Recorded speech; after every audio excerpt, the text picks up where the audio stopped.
Hello, this is Jon Guest again, and this is the second little video which goes with the questions from the November 2015 edition of the Economic Review. So in the previous video we discussed the equilibrium rate of interest and the quantity of loanable funds in a free market.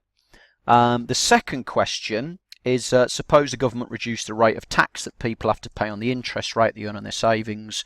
What impact would this have on the market for loanable funds? Now, part of the reason I've asked this question is because it's exactly what the government announced it was doing in the 2015 budget just before the general election. So the Chancellor, George Osborne, announced that he was introducing a new personal savings allowance of £1,000 from April 2015.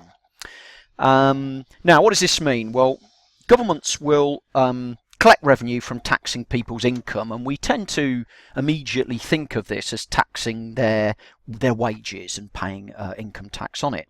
But the government also taxes the income people earn from their savings through interest.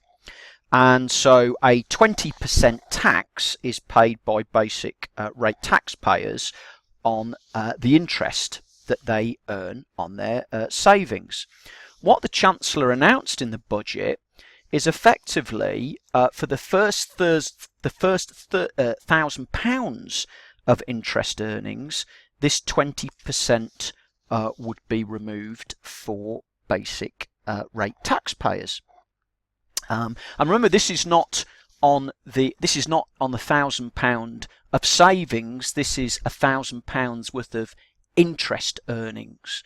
So now you can earn up to, well, from April 2016, you'll be able to, as a basic rate tax payer, you'll be able to earn up to £1,000 of income a year from interest on your savings without paying any tax on it. And obviously this is quite a big change. So what would happen in a market? Well, all I've done here, we've got the same diagram we did before. So in the previous video clip, we explained why this was the equilibrium rate of interest, where the demand for loanable funds, equals the supply of loanable funds. So what happens if the interest rate effectively changes, the net interest rate? So now, whereas previously you were having to pay 20% tax, there was a difference between the gross rate of interest and the net rate of interest after tax. Now for this £1,000 of interest income, you won't pay any tax at all. What that's going to do is cause the supply curve in the market to shift to the right, because effectively now saving is more attractive because you're not paying tax for these basic rate taxpayers any longer, and this will cause the supply curve to shift to the right.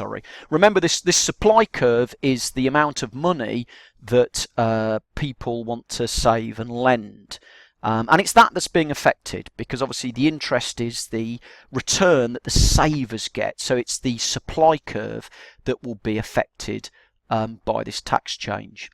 Obviously, quite often in demand and supply diagrams, you may have seen an increase in tax causing a supply curve to shift to the left.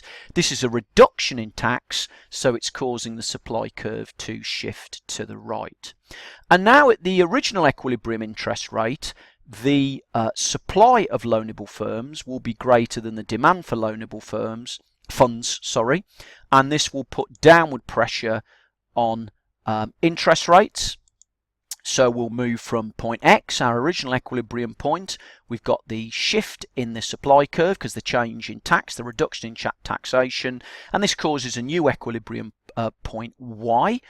And now this is going to increase the quantity of funds that are being borrowed and lent, and this is going to lead to a reduction in the interest rate in the market for loanable funds.